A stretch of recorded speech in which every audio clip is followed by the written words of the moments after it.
Friends, இன்றைக்கி புதினா தக்காளி சட்னி எப்படி பண்ணுறது அப்படின்னு சொல்லிட்டு பார்க்கலாம். இதில் வந்து நம்ம புளி சேர்த்த போகிறது இல்லை. இது வரைக்கும் எங்கள் சேனலை சப்ஸ்கிரைப் பண்ணலை அப்படின்னா சப்ஸ்கிரைப் பட்டன் ப்ரெஸ் பண்ணிக்கோங்க. வீடியோஸ் அண்ட் அப்டேட்ஸ் கிடைக்க பக்கத்தில் இருக்க பெல் பட்டன் ப்ரெஸ் பண்ணி ஆல் அப்படின்னு கிளிக் பண்ணிக்கோங்க.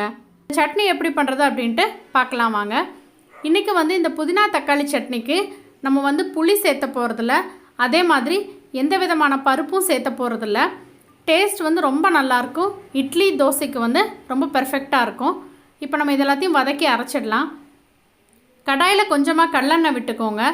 எண்ணெய் காஞ்சதுக்கப்புறமா 25 சின்ன வெங்காயம் எடுத்துக்கோங்க. இந்த குவான்டிட்டி அரைச்சிங்க அப்படின்னா 2 பேர்த்துக்கு வந்து சரியாக இருக்கும். வெங்காயம் வந்து நல்லா கண்ணாடி மாதிரி வதங்கிடட்டும். இப்போ இந்த சின்ன வெங்காயத்துக்கூடைய 6 பல் போல் பூண்டு, 2 பச்சை மிளகாய் சேர்த்திருக்கேன். இந்த அளவுக்கு இந்த பச்சை மிளகாய் வந்து நல்ல காரமாக இருக்கும். நீங்கள் வந்து காரம் அதிகம் வேண்டாம்னு நினச்சிங்களா 1 இல்லைன்னா 1.5 பச்சை மிளகாய் போட்டுக்கோங்க. இப்போ வெங்காயம் பார்த்திங்கன்னா நல்லா கோல்டன் ப்ரௌனில் வந்து வதங்கி வந்துருச்சு. இந்த சமயத்தில் ஒரு தக்காளி பழத்தை வந்து கட் பண்ணி இதில் சேர்த்திக்கோங்க. தக்காளி பழம் சேர்த்துனதுக்கப்புறமா நம்ம வந்து கொஞ்சமாக உப்பு சேர்த்திட்டு இதை வந்து வதக்கி விட்டுடலாம்.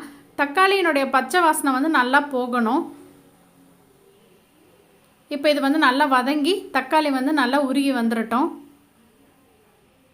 இப்போ பாருங்கள், தக்காளி, வெங்காயம், பூண்டு எல்லாமே வந்து நல்லா வதங்கி வந்துருச்சு. இந்த ஸ்டேஜில் வந்து நம்ம க்ளீன் பண்ணி வச்சுருக்க புதினாவை வந்து சேர்த்திக்கலாம். நல்லா 2-3 வாட்டி அலசிட்டு கைப்பிடி அளவுக்கு புதினா இன்றைக்கி நான் சேர்த்திருக்கேன். புதினா சேர்த்திட்டு ரொம்ப நேரம் வதக்க வேண்டாம். ஒரு 3-4 நிமிஷத்துலேயே வந்து புதினா வந்து வதங்கி வந்துடும். இந்த அளவுக்கு ஆனதுக்கப்புறமா நம்ம இதை வந்து ஆற வச்சு ஒரு மிக்சி ஜாருக்கு மாற்றி வந்து அரைச்சிடலாம். இப்போ இது நல்லா ஆறிடட்டும்.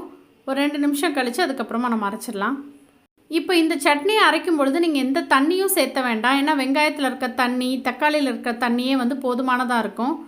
இப்போ பாருங்கள், நம்மளுடைய புதினா தக்காளி சட்னி வந்து சூப்பராக ரெடி ஆகிடுச்சு.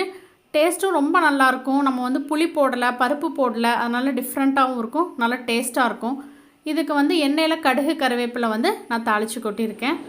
டேஸ்ட்டான இந்த தக்காளி புதினா சட்னியை கண்டிப்பாக நீங்களும் ட்ரை பண்ணி பாருங்கள். வீடியோ பிடிச்சிருந்தா உங்கள் ஃப்ரெண்ட்ஸ் எல்லாத்துக்கும் ஷேர் பண்ணுங்கள். லைக் பண்ணுங்கள், கமெண்ட் பண்ணுங்கள், மறக்காமல் சப்ஸ்கிரைப் பண்ணுங்கள். தேங்க்யூ.